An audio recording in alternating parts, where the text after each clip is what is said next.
إكرام ذي الشيبة المسلم.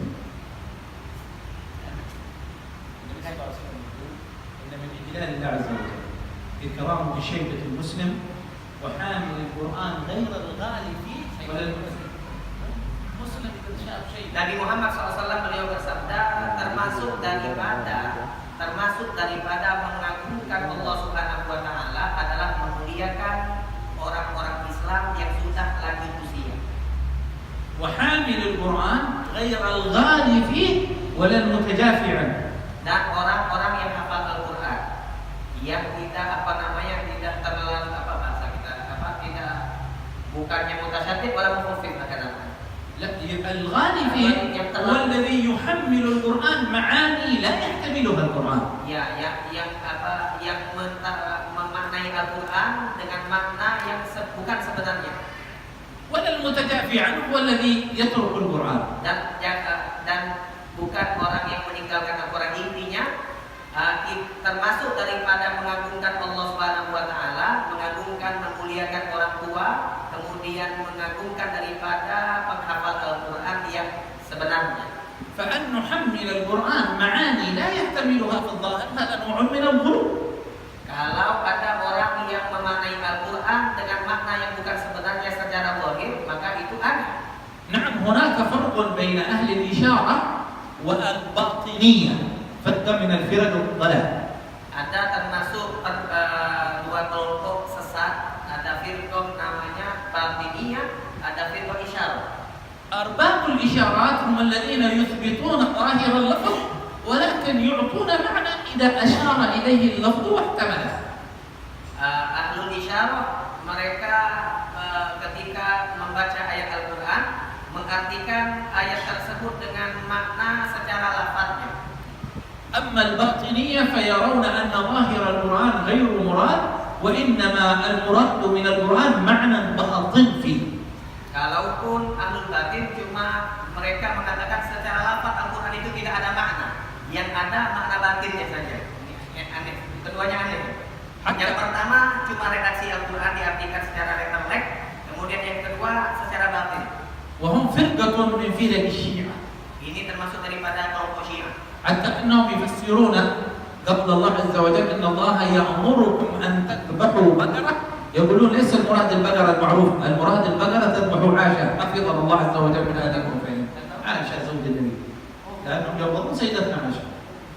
Ketika ada firman Allah, Inna Allah ya'murukum an tadhbahu baqarah. Baqarah di situ mereka mentafsirkan artinya bukan baqarah sapi kebun yang ada di Aceh, tapi baqarah itu adalah Aisyah, istri Nabi Muhammad. Karena Syiah benci sama Aisyah. هؤلاء الباطنية أهل الضلال وأهل البدعة. Ini daripada batiniyah sesat. فهم فرقة من فرق الشيعة. Termasuk daripada kelompok Syiah. فهناك فرق بين الباطنية وهناك فرق بين أهل الإشارة. Ada beda kelompok batiniyah dan kelompok isyarah. Jadi kalau yang إذا قبله اللفظ ولم يكن فيه غلو وأعطي على معنى أنه إشارة فهذا مقبول، وإذا أعطي له هذا المعنى المقصود فهذا نوع من الغلو غير مقبول. إذا قبله اللفظ. Kalau makna yang diartikan itu bisa disematkan di dalam lafaz وأثبت أصل ظاهر اللفظ فأعطي هذا على أنه مجرد إشارة فهذا مقبول. يعني نقول قل والله أحد، قل أي يا محمد الله علم على الذات الواجب الوجود، أحد منفرد على الخلق، هذا ضبط. المعنى يشير، ممكن أن يكون الضمير يعود إلى كذا، ممكن يكون يعني ذكرناه على وجه أنه في إشارة، وكانت تلك الإشارة مقبولة. كانت تلك الإشارة مقبولة. إذا كانت الإشارة مقبولة في اللغة العربية فهذا الذي يمكن أن يقبل، وإلا فهذا نوع من الغلو يترك.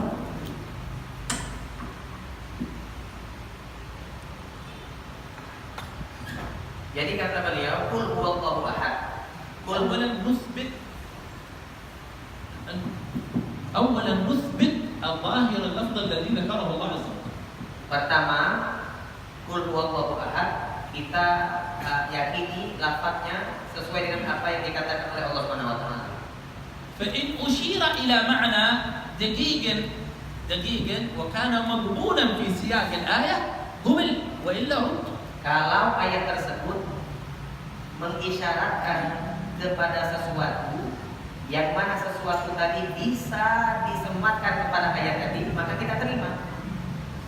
وما ذكر الآن من أن نعيد الضمير في هو إلى سيدنا محمد وطبعا يقول الله من وأحد إلى سيدنا محمد، هذا بعيد الآن من حيث التفكير، الآن بعيد والله أعلم، لكن نحتاج إلى لأن المعنى الإشاري معنى لطيف جدا يحتاج إلى تفكير.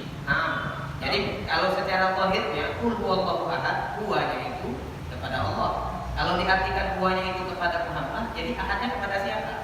Nah, ini secara logikanya seperti itu.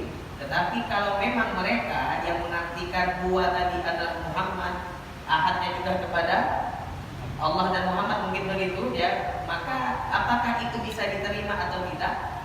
Kalau secara logika tidak.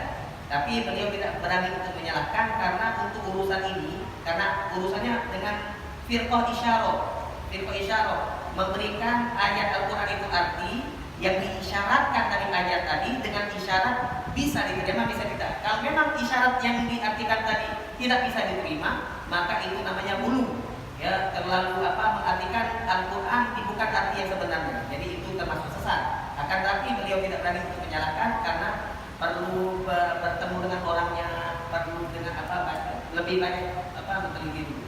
فهي كما قال ابن دقيق العيد، فإن كان المعنى غريبا من اللغة قبلنا وإلا توقف. Ibn Daqīq al-'Id tadi sudah kita bahas. Kalau ada tafsir Al-Quran kemudian ditakwilkan oleh sebagian ulama, takwil ini kan, bukan tafsir. Ada ayat yang ditakwilkan oleh ulama, kita lihat dulu bagaimana takwilnya. Kalau takwilnya itu bisa diterima dengan bahasa Arab, kita terima juga. Tetapi kalau takwilnya, walaupun itu Al-Quran ditakwil, kita anggap apakah takwil semua takwil itu benar? Belum tentu, lihat dulu. Kalau takwilnya itu sesuai dengan syarat-syarat yang disebutkan tadi, yang 4 syarat tadi, oke, kita terima. Tetapi kalau takwilnya itu tidak ada syarat tadi, apakah kita tidak terima? Beliau Ibn Daqīq al-'Id mengatakan waqafna, kita tidak berani membenarkan, juga tidak berani menyalahkan. Soal terakhir.